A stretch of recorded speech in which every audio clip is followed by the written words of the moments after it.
High রে, এত টাকা ঋণ কইরা মোবাইলটা কিনলাম, এখন টাকাগুলো শোধ করব কিভাবে? টেনশনে আর কিছু ভালো লাগতেছে না। হায় আল্লাহ, তুমি একটা ব্যবস্থা করে দাও। কিরে বন্ধু, এখানে বসে কিসের টেনশন করতেছ? আর বলিস না বন্ধু, একটা মোবাইল কিনছিলাম ঋণ করে, ওর ঋণটা কিভাবে শেষ করবো এটা টেনশনে আর ভালো লাগতেছে না। আমি থাকতে এত কিসের টেনশন? তুই আমাকে আগে বলবি না?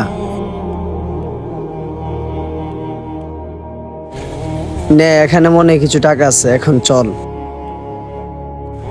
পরে লাগলে আরো জানাইস। আমি এখন যাই রে, তুই থাক। আজকে বন্ধু না থাকলে বুঝতেই পারতাম না বন্ধুর কত মর্যাদা। তো বন্ধুরা, এটাই হলো সত্যিকারের বন্ধুত্ব। ভিডিওটি ভালো লাগলে একটা কমেন্ট করে চ্যানেলটিকে সাবস্ক্রাইব করে রাখবে।